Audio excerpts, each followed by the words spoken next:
So can I begin? Okay. Hello, everyone.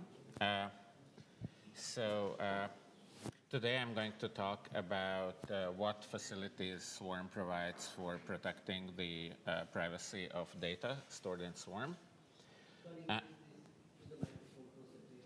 Okay. Is it audible now?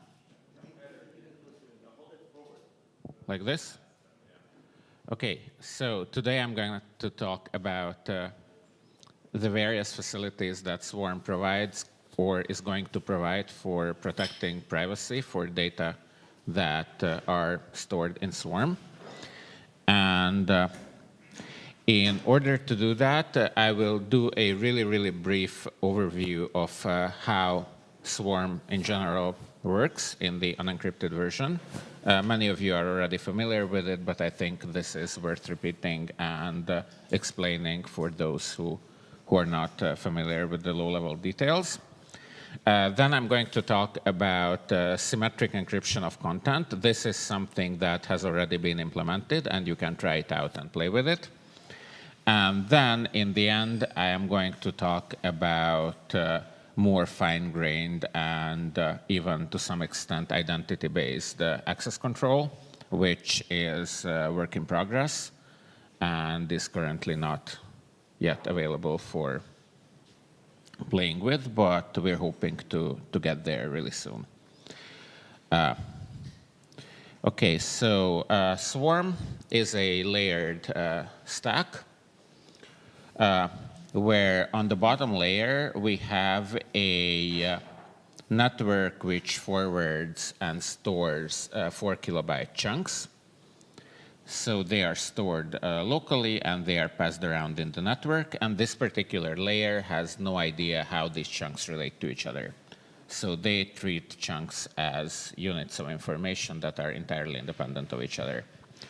Above that, we have a layer that handles arbitrary length binary files without any metadata. And above that, we have a layer which deals with collections of files which all have a URL, very similar to web pages. So basically, it's a virtual content-addressed web server which has metadata attached to collections of files. And above that, we have the Swarm-hosted distributed applications, which can access the layer below it and even the raw layer, which deals with files without metadata, but applications cannot typically access data on the chunk level. So what's in a chunk? It has 64 bits, which we call the span, which describes the length of the file encoded by the subtree at the root of which this particular chunk is, and at most 4 kilobytes of payload. So if the span is smaller than 4 kilobytes, then this means that this is a leaf chunk, meaning that the payload information in this chunk is actually the content of the file. Otherwise, the chunk is called intermediary, and it contains references to subtrees. So here's an example where we have a 10 kilobyte file, how it is stored in Swarm. It is stored as 4 chunks. In one chunk, which is the root chunk, we have a span field which tells that the subtree encodes 10 kilobytes of data. And then it has 3 references to 3 chunks. And these references are, in the unencrypted case, just hashes. And then we have 3 chunks. 2 of them are full. They are 4 kilobyte chunks, which have parts of the payload. And the last chunk is just 2 kilobytes, also having the last 2 kilobytes of the payload. So that's how a 10 kilobyte file is actually stored in Swarm. And on top of this, we have these manifests, which are Merkleized key-value database. So the key is the path, the URI, just conforming to the same standard as the ones that you use on the web. And the value as a minimum is HTTP metadata. So as a minimum, it's content type, but it might contain other metadata as well, basically HTTP headers, if you will. And it has also a reference, which in the unencrypted case is a simple hash to the raw content file, which is just the binary data without any further metadata. So that's what Swarm is, and that's what you need to know about it in order to understand the rest of the discussion. So symmetric encryption in Swarm is achieved using the so-called CTR mode or counter mode. This is an illustration from Wikipedia. I think it is very illuminating, so it's a good illustration. That's why I haven't drawn my own. This is a very popular mode of operation in modern crypto systems because it is actually very convenient to reason about it and, given certain assumptions, reach conclusions using just methods of formal logic, so create formal proofs of security that are dependent on a clearly denoted set of assumptions. So how this counter mode works is that you have a key, and then you have, in this case, it says a block cipher, but in fact, it can be any one-way function, any cryptographic one-way function, where you have a nonce and a counter. You combine them into a one-way image of these two things, so the key, the nonce, and the counter. And then you XOR it with the plain text to get the ciphertext, or XOR it with the ciphertext in order to get the plain text. So the encryption and the decryption operations are identical. And one benefit of this is that it allows for partial decryption of the content, namely if you only need this middle part, for example. So you have the ciphertext and you need the plain text of the middle part, you can do it completely independently of the rest, which is convenient for many use cases, one of which I'm going to elaborate a little bit later. So in Swarm, we use a peculiar variation on this CTR mode. So we implemented one part of this. So this is for 3 separate blocks. And this is what we do for one particular block. In this case, the block is 256 bits. And instead of the block cipher, we use SHA-3 twice. First as a compression function that compresses the key and the counter. And then just as a one-way function with the same input and output length. And then we XOR the result with the plain text to get the ciphertext, or with the ciphertext to get the plain text. So why are we doing this? Why are we using SHA-3, and why are we using it twice? So the reason we're using SHA-3 is because Ethereum in general uses SHA-3 for many, many purposes. And if SHA-3 turns out to be vulnerable, then the security of the crypto system and Ethereum is compromised. And we have much bigger problems than being able to attack Swarm. And we are going to be able to attack Swarm anyway. And therefore, in order not to increase the attack surface, we are kind of hiding behind the same door instead of putting another door on the same wall, which the attacker can also attack. So the choice of SHA-3 as a one-way function is basically dictated by the fact that unencrypted Swarm and Ethereum in general also uses SHA-3. And so we put, so the only security assumption that you need to make in order to formally argue about and reason about the security of Swarm is the one-way nature, the random oracle nature of SHA-3. So why are we using it twice?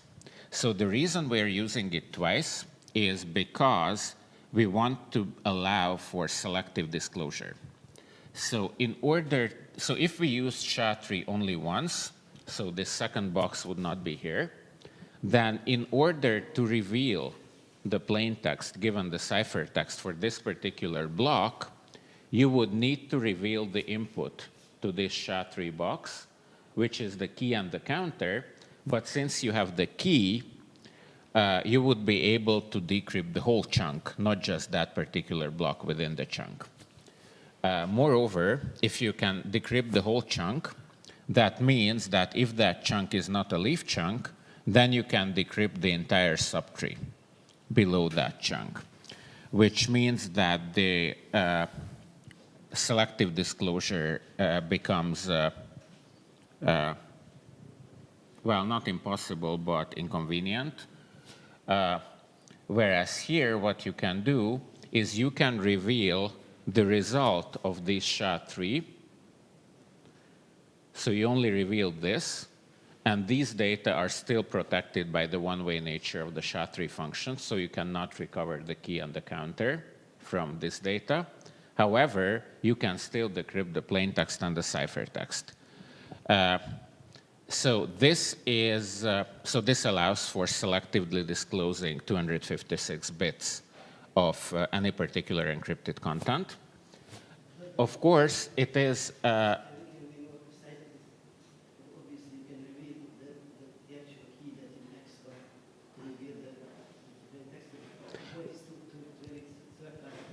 Wait. So let me get there. So of course you could reveal this here, but the problem with that would be exactly what I have shown you last time, is that for any ciphertext and any plain text, I could come up with a value that would create that plain text from ciphertext. If we move one step up from here to here and disclose what's here, then we can also show something that is not there, because we just get a random value, apply SHA-3, XOR it with the ciphertext, and then claim that that is the plain text that we have encrypted. So this kind of thing in cryptography is called existential forgery. But existential forgery is much better than being able to have. So the previous one, when you reveal this and you get any ciphertext for any particular plain text, that is called universal forgery.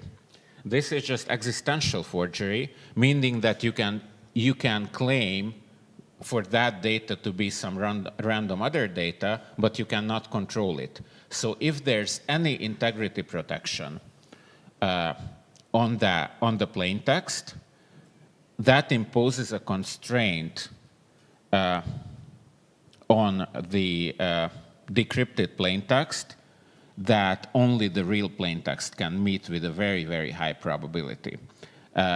Without going into mathematical details, if we're using 256 keys as we're using it now, we get a 128-bit security. So the probability of, and this is because of the birthday paradox, but I really don't want to go into mathematics because that would take a long time. But basically, the attacker who actually wants to forge a ciphertext in a way, forge a plain text given the ciphertext, they would need to do 2 to the power of 128 attempts, which is still beyond the realm of feasibility. So this means that if there's any cryptographic integrity protection on the plain text, then revealing the pre-image of the last SHA-3 and obtaining a plain text that actually meets the constraint imposed by the integrity protection, being it a MAC, a hash, or a digital signature, then it is a proof beyond reasonable doubt that it indeed is the actual plain text that has been encrypted. And in particular, when we want to do inclusion proofs in a large file encrypted by Swarm, Then the neat thing is that the fact that the plain text is the hash of a chunk further down in the Merkle tree, that itself serves as an integrity protection. So if I reveal a plain text and then in Swarm I find a chunk that actually matches that hash, that by itself proves that the plain text that I have revealed is actually the plain text that has been encrypted. Because under existential forgery, the chances of finding a matching one are diminishingly small. So in encrypted Swarm, references are more than the hash of the plain text. They are the hash of this ciphertext plus the decryption key. So instead of the 32 bytes in the unencrypted versions, we have references that are 64 bytes in total. And in particular, for the API, it means that you can use the exact same APIs that you use for the unencrypted Swarm. You just need to use longer references. And if you're using longer references, then the Swarm client, the Swarm gateway, would recognize that this is a request for encrypted content that needs to be decrypted. So the API remains the same. And the only cryptographic assumption that we have is the security of SHA-3. So as long as we trust SHA-3 to be a cryptographically secure one-way function, this design is formally verifiable.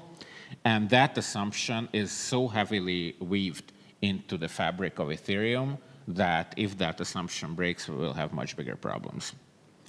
And one other thing what makes SHA-3 attractive is that SHA-3 is available in EVM, the Ethereum virtual machine, so it makes this encryption smart contract friendly. So you can actually check inclusion proofs by a smart contract. So you can make statements about contents of encrypted files in such a way that you can prove everything using just SHA-3 hashes without totally disclosing and decrypting the file or revealing the decryption key, but simply selectively disclosing only the data that you want to disclose. So that's where we stand now. This is already implemented, and I encourage everybody to try it out. All the example dApps that the Swarm team publishes together with Swarm, all of them are already encryption friendly. So you can mount encrypted volumes using the Fuse interface. You can browse them using the Swarm Explorer. And you can create encrypted private photo albums, which means that the vision of creating a decentralized Dropbox-like functionality where you can store your files and only share them with those with whom you actually want to share them is really, really close. So it's going to be ready probably soon this year, within a few months. Yes? What remains for that? You said we're already at the encryption stuff is already implemented. So currently in ENS, you can only register short references to unencrypted content. And it would kind of defeat the purpose if you put the decryption key on the blockchain. So there needs to be some kind of identity-based access control, which is the topic of the third part of my talk. This is precisely what's missing. So typically, yes? Yes, so one question. Did you implement this block cipher like from scratch, or did you use some system? So I haven't re-implemented SHA-3. So I have relied on pre-existing SHA-3 code, the same that Geth uses for every other purpose in Ethereum. But the counter mode encryption, it had to be re-implemented, well, from scratch using SHA-3 as a primitive. So it fits onto one screen as source code. It's a really short and clear implementation.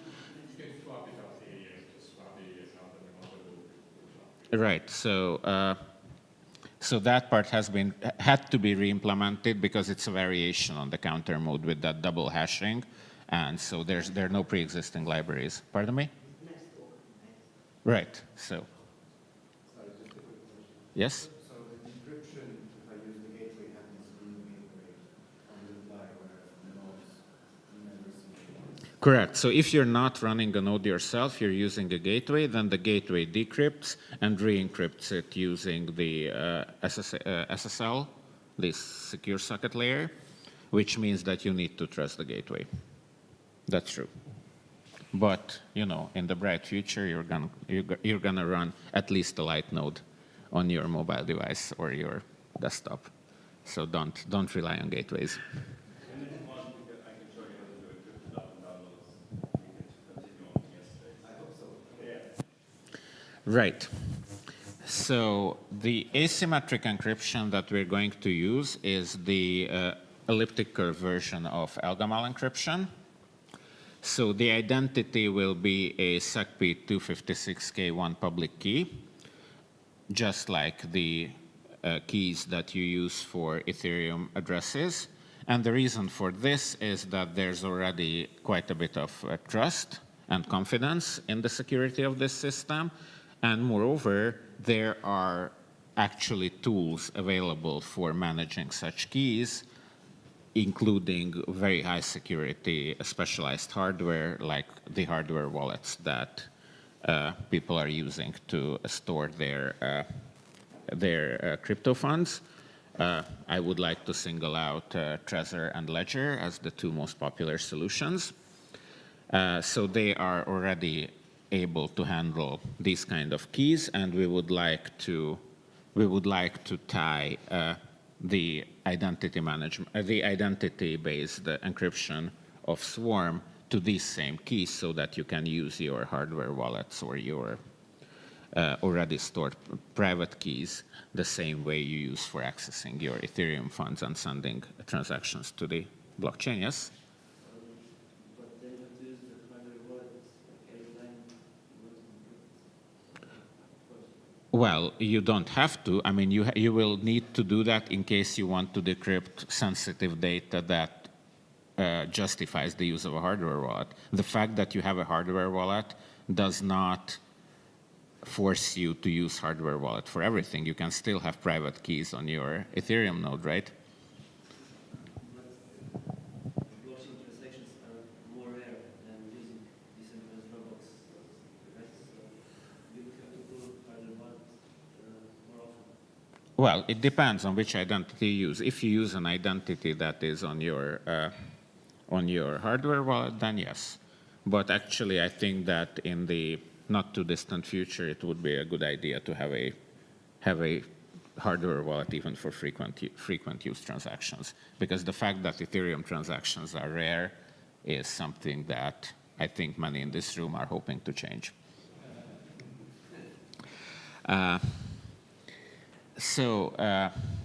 The plain text in this case is a symmetric key denoted by M, which is 256 bits, and the way we use it has been discussed in the previous part. So the ciphertext, the encryption and the decryption and the formulae are there. That's how you do Elgamal. And how do you use it? So access management is done through ACLs, which are referenced in the metadata part of the manifests. So this means that for every subdirectory and even for every file in a Swarm collection, you can have separate access control lists. And the access control list contains a public key of the ACL owner. So there's somebody who has the means of modifying these ACLs. And their public key is part of the ACL. And the ACL itself is also a manifest, so it's a key value table, a mapping, that maps Diffie-Hellman shared secrets with the published public key and the encrypted secret keys with the other key being the public key of the identity to which access is granted. So the value is a Elgamal encrypted content key, and the key is the Diffie-Hellman shared secret. And the point of doing this is that if you don't have the private key corresponding to A, so you're not the owner of the access control list, you do not know who is who is on the access control list. You cannot read the access control list unless you're the owner. But nevertheless, if you are in the access control list, if you're one of the listed identities, you can find yourself quickly. So that's the point of this scheme. And the only thing a third-party observer can glean from this ACL is a upper bound on its size.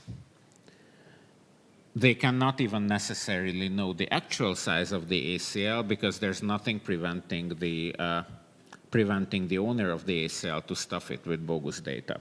So even if you have like 3 keys that are authorized to access a certain part of the collection, you can still have an ACL list which is 100 entries long, and a third-party observer is none the wiser. They have no idea which entries are random data and which are actually access control entries.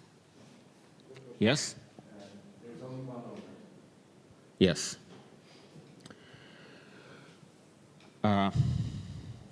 Yes? So it's the same symmetric key, right? You grant access to 3 people, they encrypted to the same. Yeah, you encrypt the same symmetric key with 3 public keys, correct. So this is actually the topic of this slide. So we're using hybrid encryption with asymmetrically encrypting the secret key and then symmetrically encrypting the content. Modifying ACLs requires uploading a small number of chunks, recalculating the root hash and the single transaction to ENS, or the mutable resource update. So it's really cheap. And read access means that you have ownership of the key and you're able to decrypt the content. That's what read access actually implies. And write access is implemented within the ENS resolver contract, which means that your key is somehow permitted to change the entries in the resolver. So that's the write access. But for the end user, if you will be presented with a Dropbox-like interface when you can simply add read and write access to various parts of the swarm encrypted content, swarm hosted content with the same metaphors that people are already used. And this is just how they're going to be implemented in a decentralized fashion. So that concludes my talk, and please. So I get the impression